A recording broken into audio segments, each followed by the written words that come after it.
My good people.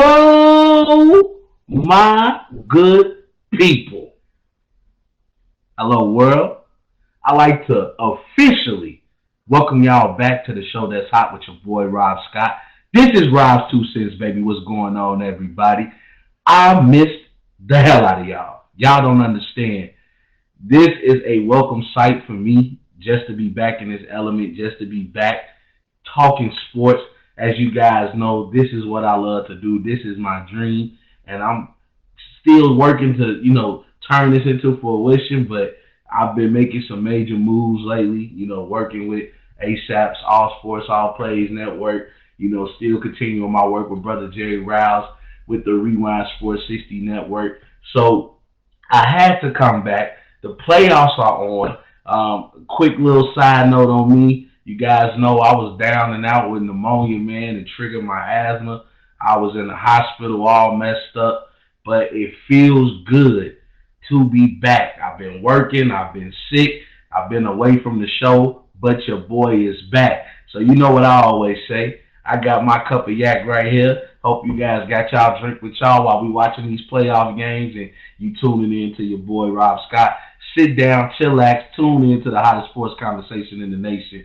This is your boy Rob Scott. This is Rob's Two Cents. What's going on? My boy Sean, appreciate that, big brother. Thank you, Thank you, D'Angelo, man. Y'all don't understand. It feels so good to be back. As you guys know, the NBA playoffs are going on right now.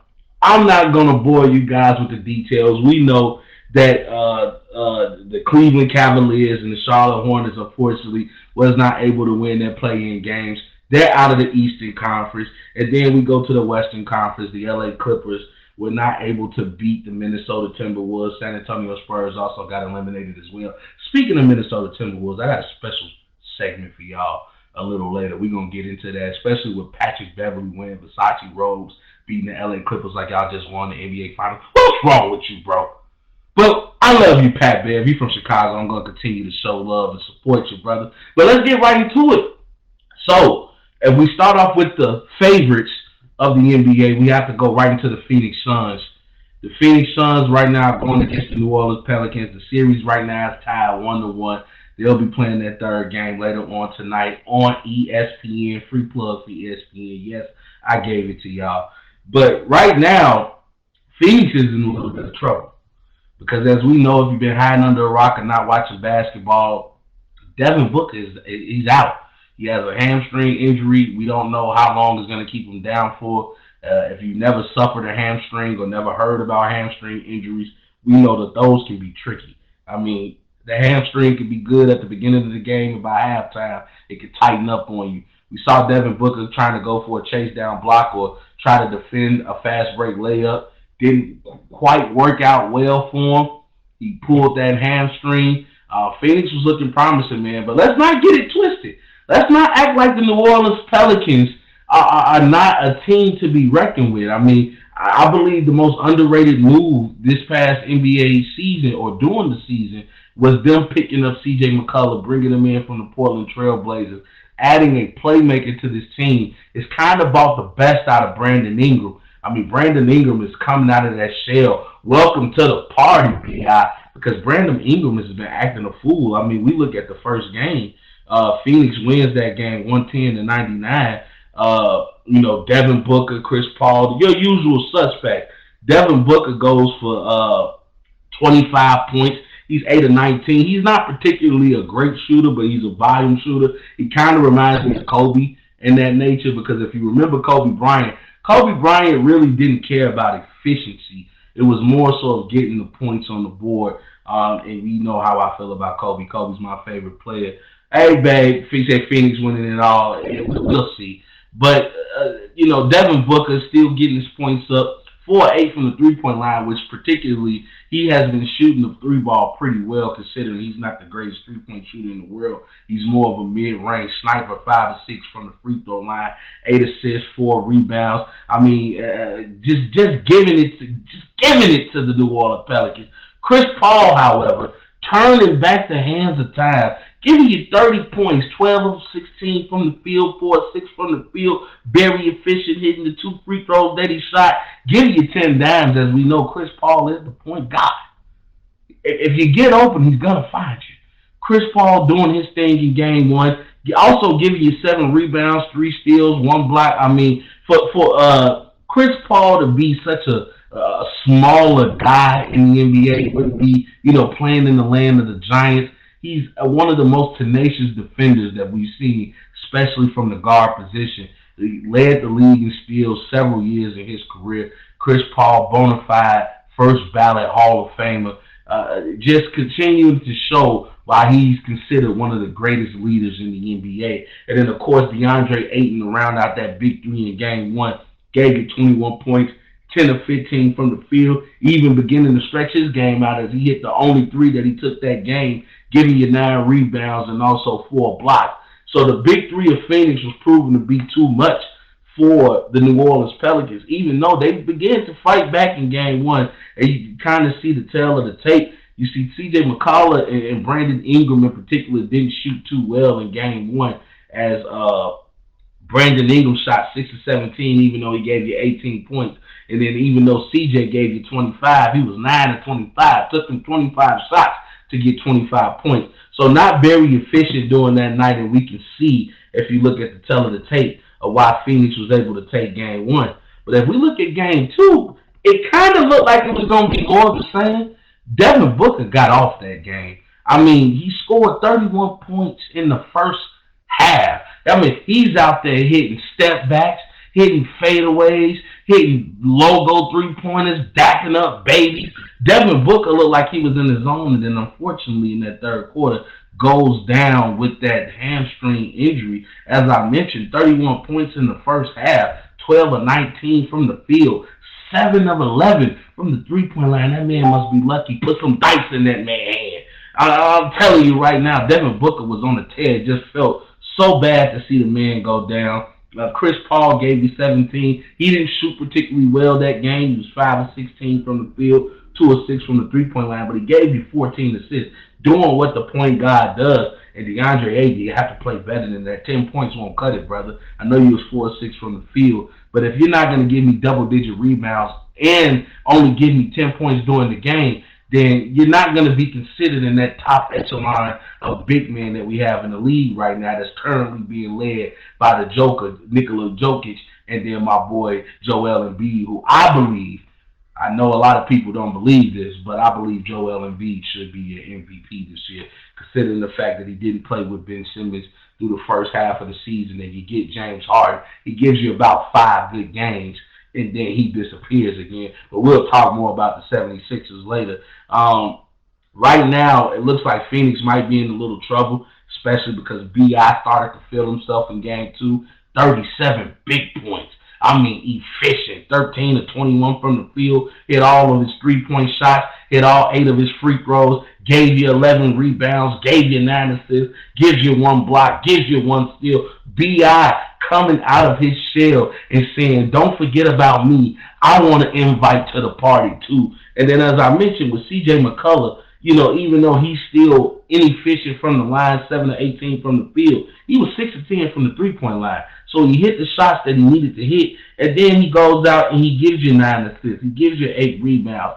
So being that playmaker that the New Orleans Pelicans needed, I just can only imagine as Zion was in this game, how different this series will be. But the New Orleans Pelicans were able to tie up the series, now 1-1. We'll wait on game 3. I still think Phoenix has enough to pull out the win. However, don't be surprised if an upset happens. I'm going to let you know right now. The New Orleans Pelicans are the real deal. As I mentioned, I love C.J. McCullough on this team. Getting a chance to step from the shadow of Damian Lillard to show what he's really worth. He's a mid-range assassin. He can hit those 3 balls when needed. I believe he needs to take more mid-range jumpers. He needs to stop relying so much on that 3 ball. Get into the jumper area, hit those 17-footers, and put the Phoenix Suns on their heels. I think that'll be a recipe for success for the New Orleans Pelicans. And not to mention, if B.I. is going to play like he played in Game 2, watch out. because we know they called him, the counterfeit Kevin Durant. So I believe that, it's going to be a tough route for Phoenix, especially losing Devin Booker. We don't know how many games he's out for. I imagine he's going to be gone for about a week or two. But hopefully he can get back. Hopefully Phoenix can survive. I just feel so bad for Chris Paul, considering the fact that he's always being plagued by this injury bug, whether it's himself getting injured, whether it's his teammates getting injured. We remember when Chris Paul was back with Houston, when they were going against Golden State, when Golden State having Kevin Durant, and they had Golden State on the ropes. If Chris Paul doesn't go down in Game 6, Houston possibly wins that game and goes to the finals and possibly wins that final. I mean, Chris Paul is a leader. He is a person that's going to change life for your team wherever he goes. When he was with the Hornets, they became relevant. When he was with the Los Angeles Clippers, they became relevant. When he went to the Oklahoma City Thunder, when a lot of people thought he was going there to retire, he made the Oklahoma City Thunder not only fourth place in the Western Conference, but he also took them to the playoffs. We're talking about a team full of nobodies. No disrespect to the Oklahoma City Thunder, but it was a team full of nobodies. I'm going to let you guys know something right now. Chris Paul is that guy, and ring or not, first ballot Hall of Famer. Let's get on to the next. I don't want to prolong you guys. I know you guys want to watch the playoff games as I'm watching right now. Let's look to the comments right quick. My boy Mike Hughes, shout out to you. I just saw your legendary interview with the Mariners play-by-play announcer. Great job, brother. Hey, what's going on, cuz? Tamika, appreciate you for watching. My boy Jay Van Jeremy, I appreciate you, bro, for watching. And hey, mama, I always got to show love, mama. Thank you, mama, for watching. I appreciate you. And now, babe, I know you love you some CP3. Don't worry. I got love for my boy, too. We go to the next series. We got the Miami Heat currently up 2-0 against the Atlanta Hawks. I got a question to pose to you guys. Do we think Trae Young is getting exposed? Is Trae Young getting exposed? I know one of my problems with Trae Young is that he relies on that three ball too much. Not to mention, he's not shooting regular threes. I mean, you look up every time he gets a chance, the guy is taking a logo three. I don't think that's a recipe for success, especially considering the defense that Miami plays. I know right now it's tough. You lose Clint Capella in game one. You got my boy Collins, coming off an injury, still trying to play himself in the game shape right now. And Miami just looks to be too much. If we look at game one was just a massacre. I believe Duncan Robinson went off that game. Yeah, Duncan Robinson goes crazy for 27 points. He shoots 9 of 10 from the field, 8 of 9 from the three-point line. Now, he's a very streaky shooter, but when he's hot, he's hot. What Charles Barkley and Kenny Smith like to say, when the house is on fire, make sure you go get the women and kids. Because right now in game one, the house was on fire with my boy Duncan Robinson. If you don't know, Duncan, you're welcome to the cookout anytime, my brother. Jimmy Butler out there doing what he does. He was a plus 27 in that game if you look at plus minus, meaning that he was out there getting buckets, but you could not get buckets on him.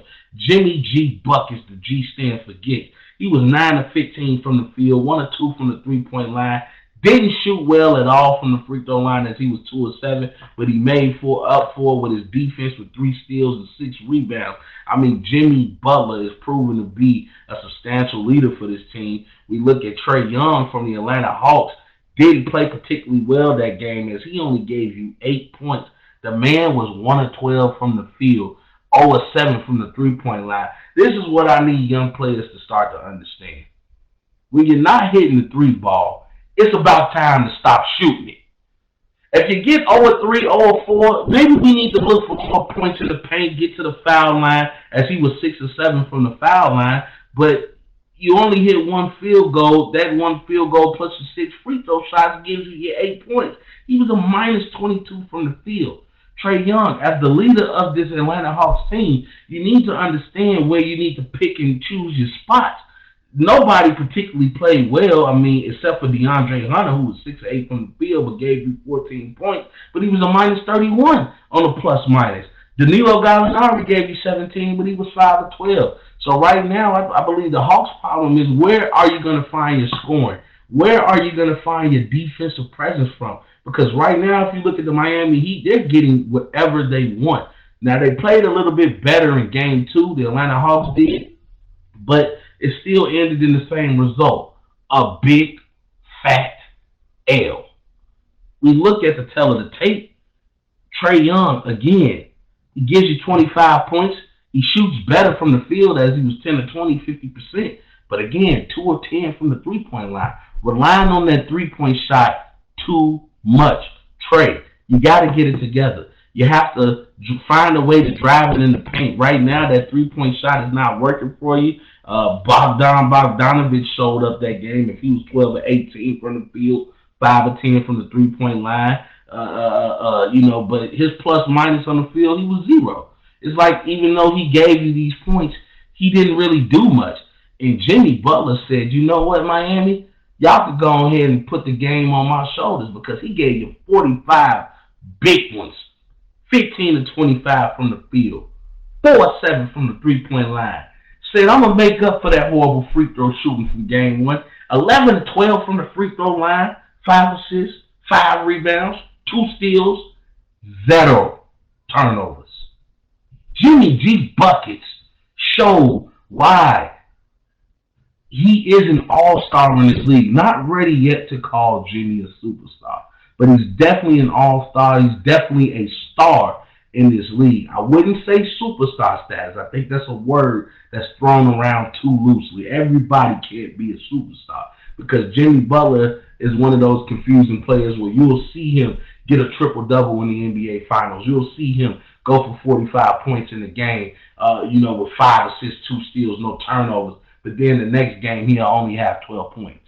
I mean, Jimmy just needs to be more consistent and deliberate in his play. But Jimmy Butler is a star. Don't get me wrong. He's led his team to the NBA Finals when they played in the bubble. They've been in deep playoff runs since he's been on this Miami Heat team. We know about the little scrap he had with Coach Eric Spoelstra and Udonis Haslem. Jimmy, I don't think you want any problems with UD. He was stepping up to Coach Spoelstra, but when Udonis Haslem said, I'll beat you, you know what, right now on this court. I don't know if Jimmy wanted them problems, but you know what, I like the fighting Jimmy. Jimmy just wants his team to show the amount of fight that he shows. And right now, the Miami Heat are looking good. I still love the pickup of Kyle Lowry. Kyle Lowry hasn't quite caught his groove yet, but he is an NBA champion. Kyle Lowry knows how to win. He's one of those scrappy pit bull type of guys. Not the biggest guy in the world, but he makes up for it in heart. And right now, the Miami Heat are proving why they were the number 1 seed in the Eastern Conference, just raining it on the Atlanta Hawks right now. If we go to the Atlanta Hawks game, they're right now the Atlanta Hawks are winning this game, but their problem has been holding on to leads.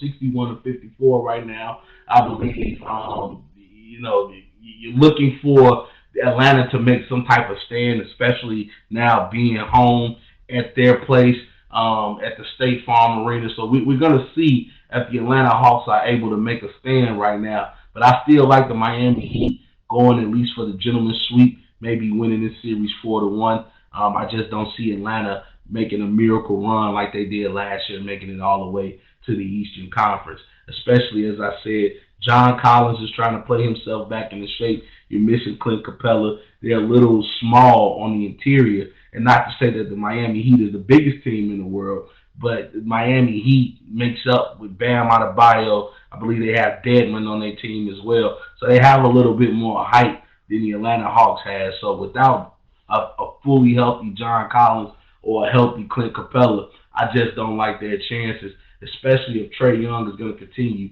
jacking up threes. Right now is the beginning of the third quarter. Miami is out there. They just got to stop. It's only 61 to 54. A lot of basketball left to play. And if Miami wins tonight, which Bam Adebayo just proved the lack of height in the interior as he just babied the Atlanta Hawks in the hole. I just see that the Atlanta Hawks are going down for the count. My boy Mike Hughes, you know how it goes. Next game, next series, man. Don't worry, don't worry. We're going to speed this right along. The next series we got the Philadelphia 76ers against the Toronto Raptors. Let me tell you guys something. The Toronto Raptors stand no chance against Philly. Even with James Harden not being consistent in his play, it's just too much of Joel Embiid. There's nobody on the Toronto Raptors to stop Joel Embiid. Joel Embiid has been going off in this series. I mean, proving why he's the leading scorer in the NBA. He's gonna win the scoring title. Proving why he was an MVP candidate. I mean, first game he didn't play so well. He was 5 of 15 from the field, gave you 19 points, but he comes back and gives you 15 rebounds, 4 assists, 1 block, no turnovers. Joel Embiid getting it done on the defensive end. But Tyrese Maxey has been a surprise for the Philadelphia 76ers. I mean, stepping up when James Harden hasn't particularly been good, actually becoming the second best player on this team. I'd love to see the elevation of Tyrese Maxey. Maxey has been playing well all season. And honestly, even though James Harden hasn't been playing well, the fact that James Harden is there has opened up a lot of opportunity for Tyrese Maxey. Maxey has been taking full advantage of it. You know the old cliche, you let me get my foot in the door, and that's all you need to do. I'll take care of the rest. And Tyrese Maxey has been showing up and showing out. I am proud of this young kid. He's been playing. He's proven that he's going to be one of those staple players in the NBA for a long time, understands his role. He understands that Joel Embiid is going to garnish a lot of attention. James Harden, even though he's not playing well, he's still a top 75 player. He's going to garnish a lot of attention. Now, I have a little bit of a debate with James Harden being the top 75 player, and I understand that you can't take away from what he's done in the regular season, but if we look at James Harden's playoff history, he hasn't been that good. As I mentioned before, with him and CP3, they could have took it to the promised land. They were up a game, going into game 7. All they had to do was win. Actually, I believe they were up in game 5. All they had to do was win game 6. Couldn't get the job done once Chris Paul went down. All he had to do was win game 7. And even though you didn't have Chris Paul, James Harden, another one, falling in love with that three-point ball, goes, 7 of 42 from the field? I mean, just had a horrible shooting night, and Golden State was able to pull it out and eliminate the Houston Rockets. James Harden goes to the Brooklyn Nets, pretty much a shell of himself, coming into training camp, out of shape, coming into the NBA regular season, out of shape, and now he's just ring chasing. Didn't like the fact that Kyrie wasn't vaccinated. Didn't like the fact that it was down to him and KD to lead this team. And he ran over there to Philadelphia to go play with Joel Embiid. And he's not showing up. I mean, gave you 22 points in the first game, but he was 6 of 17 from the field, 4 of 7 from the three-point line. He did give you 14 assists. Now, one thing I can say about James Harden, he is a great playmaker. It's just that I believe his athleticism is starting to dwindle a little bit. He's not the same James Harden from Houston that we saw during the regular season. He's not able to get past guys as much as he was able to back when he was in Houston. And it's starting to show. He's trying to play himself in the basketball shape while playing basketball instead of being prepared and coming into the training camp, coming into the regular season already in basketball shape.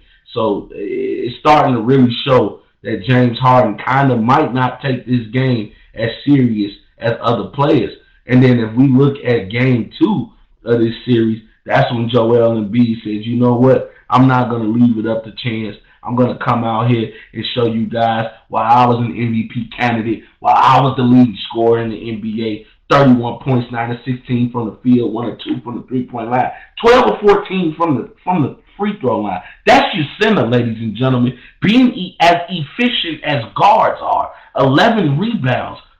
He did have 4 turnovers in that game, but, he was still a +7 on a plus-minus.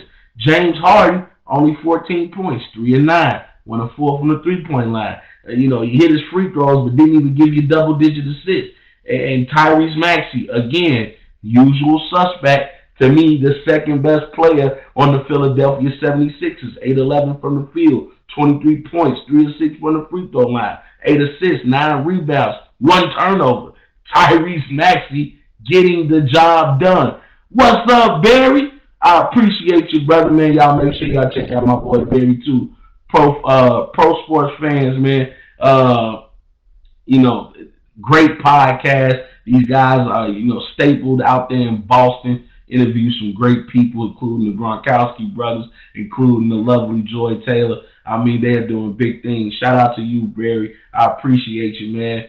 But yeah, man, right now the Philadelphia 76ers, just too much for the Toronto Raptors, and we saw the miraculous three-point shot at the end of overtime that Joel Embiid hit, the walk-off three-pointer, just took the life away from the Toronto Raptors, which is kind of fitting. If you guys remember, I think that was the bubble in which Toronto, when Kawhi Leonard played, no, so it wasn't the bubble, but when Kawhi Leonard played for the Toronto Raptors, remember, he hit the corner three against the Philadelphia 76ers, which eliminated them.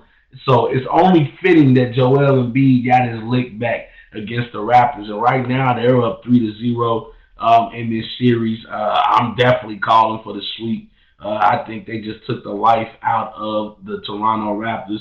They'll be playing tomorrow night on TNT, and we'll be watching Toronto go back home to Air Canada, baby. And then we have the Dallas versus Utah series. Utah was able to pull away game one. But since then, Utah has let Jalen Brunson come out here and go bananas on them. You have to remember, ladies and gentlemen, let's put this up to perspective. Luka is not playing. Luka injured himself, I believe, on the last game of the season. He's not playing. Luka, he's down. I believe he has a hamstring injury, or no, he pulled his calf muscle. So right now, he's been healing up. And if I'm the Dallas Mavericks, I'm not so quick to throw him back in there. I want you to take all the time you need, Luka, because Utah ain't hitting on nothing. Let me tell you guys about Utah. I use this comparison on ASAP in the Morning, a show that I'm on as a panelist. And I said that the Utah Jazz, you guys remember when you used to go to the gas station or you went to the corner store? Everybody had a corner store in their hood. And you remember you used to get that 25-cent bag of chips, and then you would get the one that was the puffiest and the biggest, and then you open it up and you only had 3 chips in the bag because it was a bag full of air. That's what the Utah Jazz is. Nobody's afraid of the Utah Jazz. The Utah Jazz are just sorry. They need to break up that team. Rudy Gobert has not elevated his game, and his defense is not even the same. I mean, if you're not going to do anything on the offensive side of the ball, at least you have to be a top-notch defender. You can't even really do that right. Nobody is afraid of Rudy Gobert. I mean, you see people like John Morant, they see Rudy Gobert down in the hole. They're thinking about a poster. And remember, Dallas is doing this without Luka. I mean, Spencer Dinwiddie has stepped up, especially in Game 3, had a great Game 3. Jalen Brunson, who's been playing very well all series. I mean, right now, the Dallas Mavericks, they look scared. They ended up being, I believe, in 3rd place in the Western Conference. I mean, or got to down at 4th place, I'm sorry. They ended up being 4th place in the Western Conference. Remember, at one point in time, Dallas was looking like they were going to be in a play-in tournament, and they were just able to turn it up. They were able to get rid of Porzingis, another sorry big man who just likes to stand at the perimeter like you're not 7 feet. Take your big ass down there in the paint and post up. You want to sit here and shoot 3-pointers all day. You're 7 foot tall. You're supposed to go down there and bang. And, and they got rid of him. You bring in some weapons like Bertans, a sniper from the 3-point line. You bring in a Spencer Dinwiddie, who I believe is probably one of the most underrated players in the NBA. You combine that playmaking and shooting with a Luka Doncic, who really just needs floor spacing. He reminds you of LeBron James in the way that he play makes, because what you want to do is surround him with a bunch of shooters, and that's what they've done now. You got a bunch of shooters around Luka Doncic where he's able to space the floor himself, weave and use that body of his to get down there in the paint and bang and kick it out to the open shooters once the double team comes. And Dallas right now is just looking like they're too much for the Utah Jazz. Very tough loss for the Utah Jazz in Game 3. They'll be playing tomorrow back in Utah. And I just see a gentleman's sweep coming if they're able to win Game 4. But this is a series right here that I have a special segment for. This is for the Minnesota Timberwolves. Because they came out talking their mess, as I mentioned earlier. They were able to beat the Los Angeles Clippers, which meant a lot to Patrick Beverley, considering that the Clippers let him go. He took that personally. So, more power to him. They beat the Clippers. He's running on tables. He's celebrating like they just won the Western Conference Finals, like they just won the NBA Finals. He's got Versace robes on, but I do like the confidence that he's instilling within Anthony Edwards, that young stud. In his sophomore year in the NBA, proving that he's a future superstar in this league, a future all-star in this league. I like Ant has the perfect build, a big guy, moves like a guard, can put him at the 2 or 3 position, sometimes probably at the 4 position, considering that the NBA is a positionless league at this current state. Can get anywhere he wants into in the paint, starting to show that he has a jumper. If he can hit that on a more consistent basis, watch out. Anthony Edwards is going to be a scary player in the upcoming future. Minnesota comes off that high. They win Game 1. Patrick Beverley making life tough on John Morant. Anthony Edwards, hitting 3-point shots, hitting jumpers. Looking like a young Melo out there, playing his heart out. Cat actually had a pretty decent game. And then Minnesota disappears. They lose Game 2. John Morant gets a near triple-double.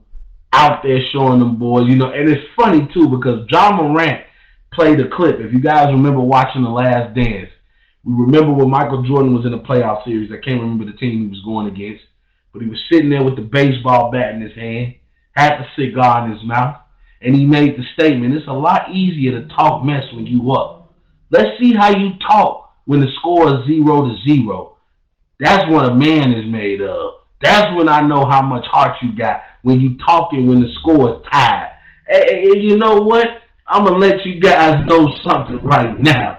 John Morant backed it up. He came out in Game 2 and showed them boys why he was an MVP candidate. He showed them boys why he is the next young up-and-coming star in the NBA, why he can possibly be the face of the NBA in the upcoming future. Reminds me so much of a young Derrick Rose with that athleticism, with that explosiveness, the way he can torch his body in the air, the way that he's able to get to the rim at ease. John Morant did his thing, 23 points, 9 of 16 from the field, 2 or 4 from the 3-point line, 3 or 4 from the free throw line. The man only had, 2 turnovers, but he gave you 10 assists, 9 rebounds, and 1 steal. The man was showing why he is one of the most feared players in the NBA. I rock so much with John Morant, but this is where things get interesting. Because if we go to Game 3, the Minnesota Timberwolves look like they were trying to make a repeat of Game 1. They won the first quarter, 39-21, came out swinging. And were up by 26 points in the first half. They ended the first half. Matter of fact, they were up 26 early in the second quarter, and then were up 25 late in the third. And yet the Minnesota Timberwolves lost the game to the Memphis Grizzlies 104-95 because you turn around and have a 12-point fourth quarter. Minnesota, I want you to look at me right now. This is a segment I haven't done in a long time, and I couldn't wait to do it. Shame on you, Minnesota. Shame on you.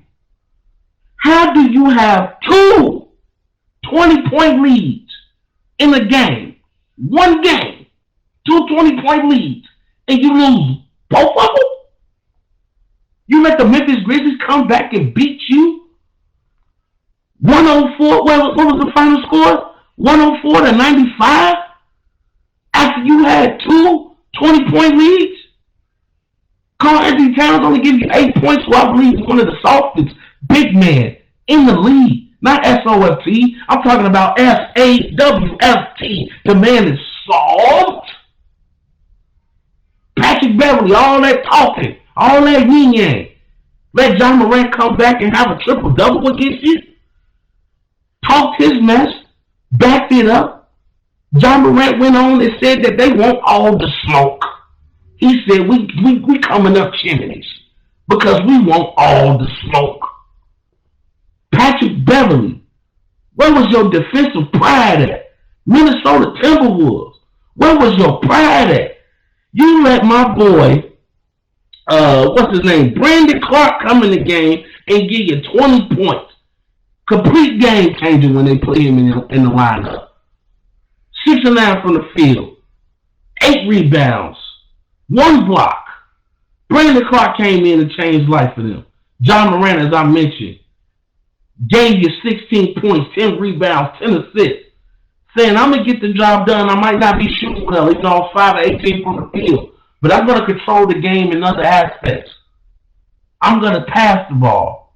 I'm going to rebound the ball. I'm going to get my teammates open. And what more can we say about Desmond Bane, who caught fire? Gave you 26 points, 8 of 19 from the field, 7 of 15 from the three-point line, 6 rebounds. I mean, the guy was out there playing his heart out. And even though Dylan Brooks didn't have that big of a game, the one 3-point he hit was the one 3-point they needed. Because that was a 3-point shot that iced the game. That's what the Memphis Grizzlies do. They win by committee. And Minnesota, you should be ashamed of yourself. It's one thing to lose a 20-point lead and lose the game. But you can't go up 20 twice, 20-plus points twice, and lose the game. Shame on you. You deserve this gentleman's suit that you are about to receive. I believe the Memphis Grizzlies right now have just taken the entire heart out of the Minnesota Timberwolves and proceeded to eat it up like it was a Mortal Kombat fatality. It's over with for the Timberwolves. Timberwolves, you're more like a bunch of cubs. And then we have to go to the next series. The Boston Celtics versus the Brooklyn Nets. Oh, there's been a lot of people wanting to call Kevin Durant the best player in the league. There's been a lot of people comparing him to the great LeBron James. As I mentioned on my Facebook post, let's stop that comparison, ladies and gentlemen. Kevin Durant is no LeBron James. Because right now, the Boston Celtics are doing whatever they want against the Brooklyn Nets because Steve Nash cannot coach. His version of coaching is put the ball in KD and Kyrie hand and let them do what they want to do. I keep telling people that ISO ball don't work in the playoffs. Ask Kobe. Ask Michael Jordan. Ask Carmelo. Isolation ball does not work in the playoffs, not when you're playing a team, not to mention the best defensive team in the league, not to mention the team that just has the defensive player of the year, Marcus Smart, who became the only other guard besides Gary Payton to win that prestigious award. Marcus Smart, salute you, brother. Right now, the Boston Celtics are just doing whatever they want. Jason Tatum has stepped up and turned himself into a premier star in this league. Jaylen Brown has stepped up and turned into a premier star in this league. And I want to personally apologize to those two brothers because I thought that they couldn't play together. I thought that they were going to have to split those guys up. But they have turned around. They have come together as a team. They've held each other accountable. And right now, the Boston Celtics, to me, look like the scariest team in the Eastern Conference right now. Because if you know who KD is, now even though KD might not be the best player in the league, he's still one of the most scariest scorers we've ever seen play in the NBA, ever. He's a 7-foot monster. He plays like a guard. He can score anywhere from the paint. I'm going to tell you guys right now, Kevin Durant is a scary player, and if you see him on the opposing side, you get a little nervous, but not the Boston Celtics. Hey, Prime, what's going on, my boy? Hey, Prime, I'm showing your team love. Barry, I'm showing your team love. The Boston Celtics, it's a scary sight right now. The scariest team in the Eastern Conference right now to me because they play defense by committee. And what's the old adage?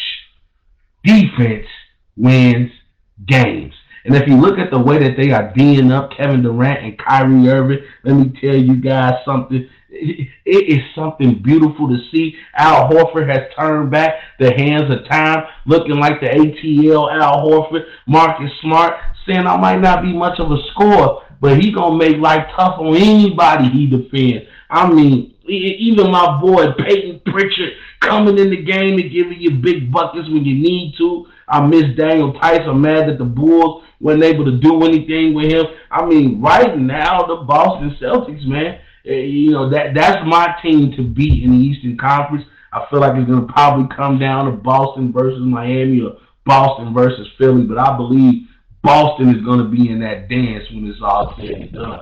I just have to tell you guys something, man. That's not a team that you want to see right now in the Eastern Conference, and I just think it's over with for the Brooklyn Nets unless Steve Nash reads coaching for dummies and finds out how to coach this team in the next 4 games, possibly 5 games. I just don't see what miracles are going to happen.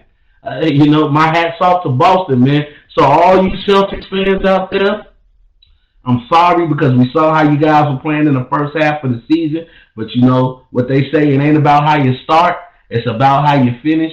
And right now, Boston is finishing strong, baby. And it's ironic that we use the term marathon with Boston because it ain't a race. It's a marathon. And let's get on to the next series, which is my beloved Chicago Bulls versus the Milwaukee Bucks right now. I got to let you guys know something, man. I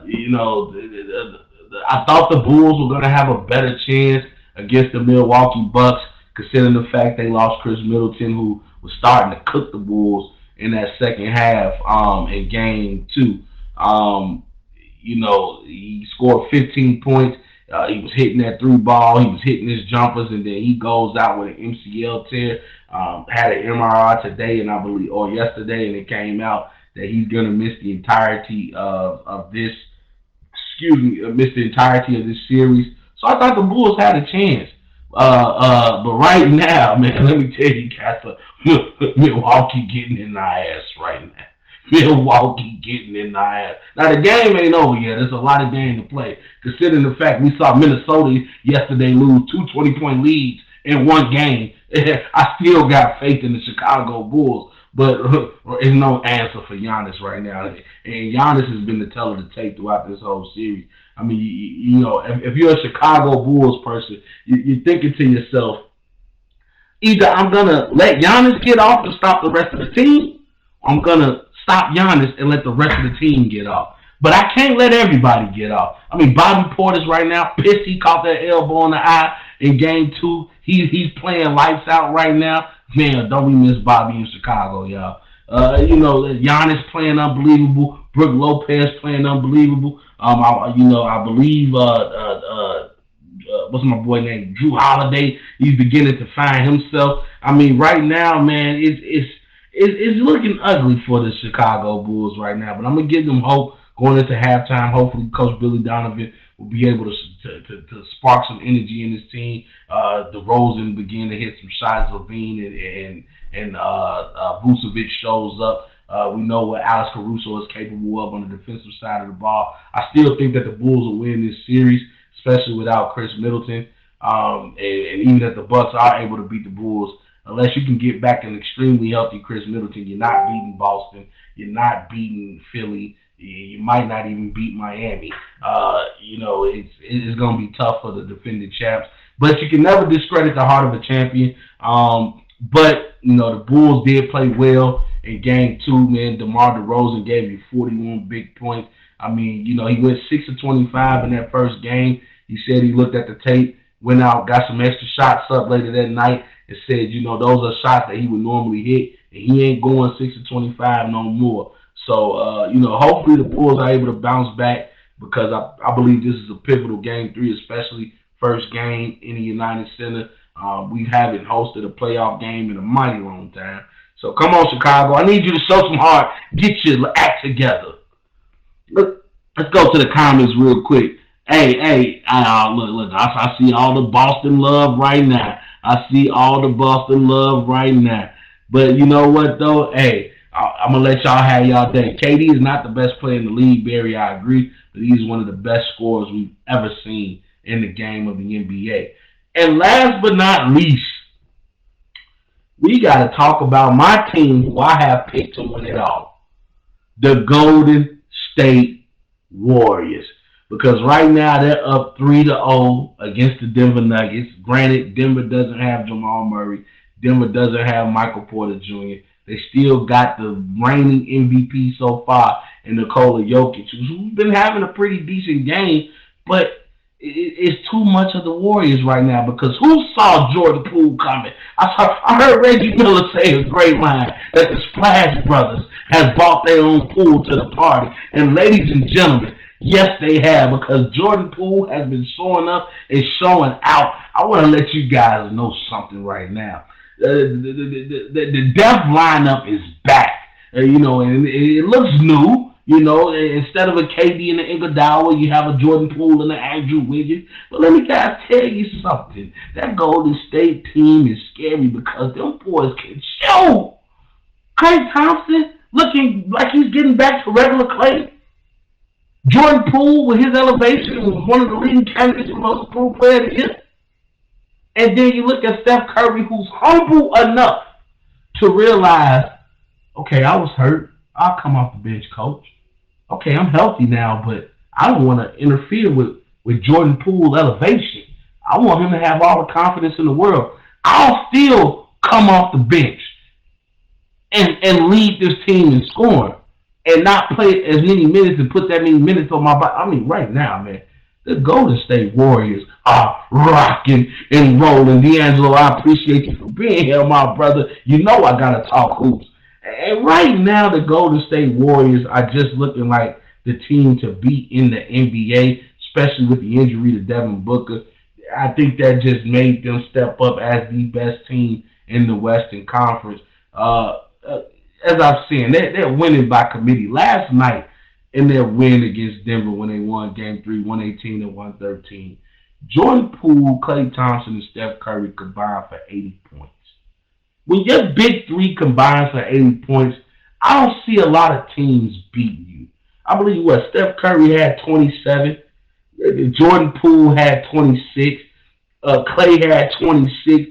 I mean, winning by committee. Actually, I'm sorry, Jordan Poole had 27, Steph had 27, Klay had 26.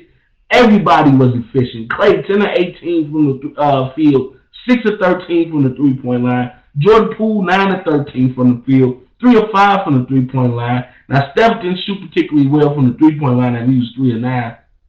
But still 9 of 17 from the field, it gives you 27 points. I mean, just everybody doing what they do. It just amazes me. And then even Gary Payton Jr., he gives you, he hits 3 of 3 from the three-point line and gives you 11 points. I mean, winning by committee. And one thing that I'm not going to let people do is disrespect my boy Draymond Green.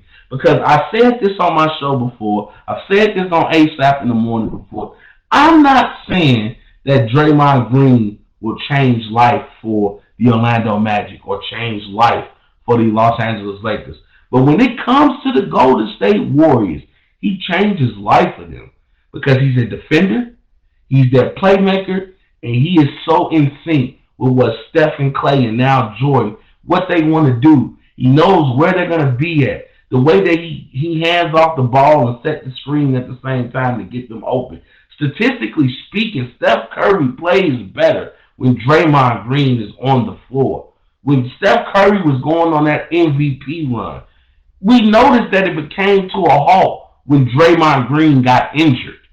He plays better when Draymond's on the floor because Draymond and him are so in sync and so in tune to what each other wants to do on the floor. Klay Thompson, another one, so in tune, so in sync with Draymond. Jordan Poole learning that same attribute.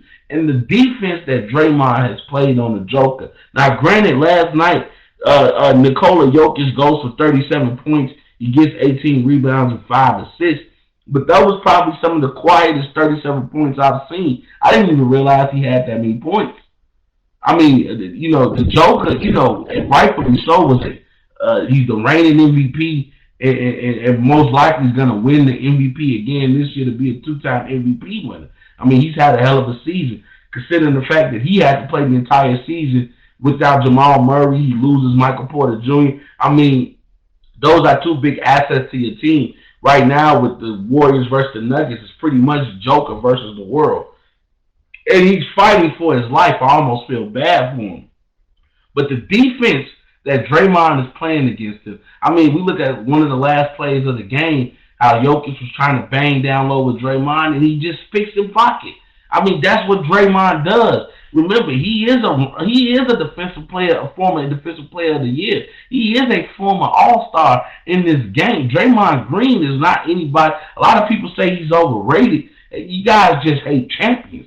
That's how I feel. Draymond Green is a winner. He's a winner. He knows how to get the job done. And so do the Golden State Warriors. And that playoff experience right now is hurting the Denver Nuggets. Right now, I think the Warriors are going for the clean sweep. They're going to put the Joker and the Nuggets out of their misery. And they're going to go on to the next round. And I'm thinking it's going to be a crash course collision to play against the Memphis Grizzlies in the Western Conference Finals. I think the Warriors are going to win it all. That's my prediction for the NBA Finals. You heard it here first on Rob's 2 cents. And I appreciate all you guys for being here.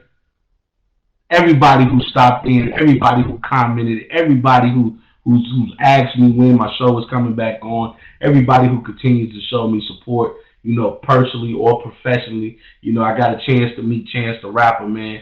That was a great experience. And the experiences that I've been getting working at the job I met and meeting the people that I've met, it's been a great ride. But when I'm doing this right here, I feel like I'm right at home.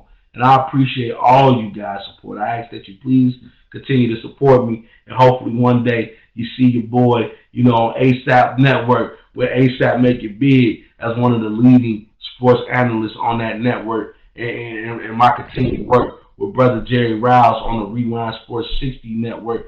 I appreciate him always for being that person that gave me that chance to put my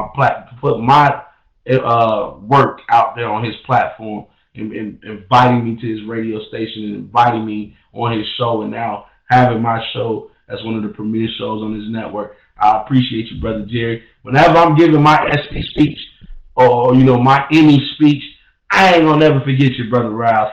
And I ain't gonna never forget y'all, man. Much love. We got a couple good boxing matches coming up. The Charlo brother is gonna be fighting soon.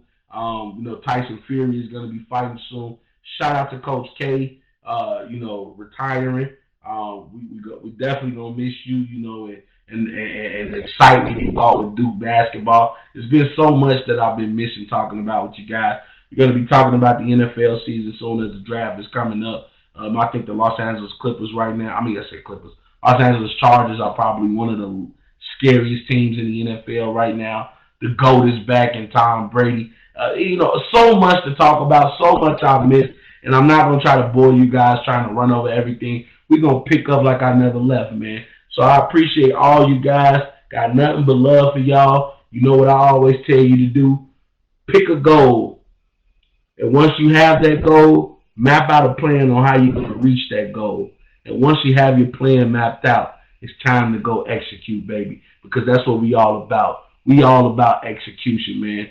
Got nothing but love for y'all. Remember, you can catch me on YouTube, Spotify, iTunes, the Rewind Sports 60 Roku channel, and of course, the ASAP Network, All Sports, All Plays, ASAP in the morning with my boy Mike, my boy Dustin, my boy Pride, my boy Con-Man, my boy, there's so many boys on there, man. I just got love for all those guys on there. My boy Ron, my boy Jay, my boy Freddie, all you guys, man.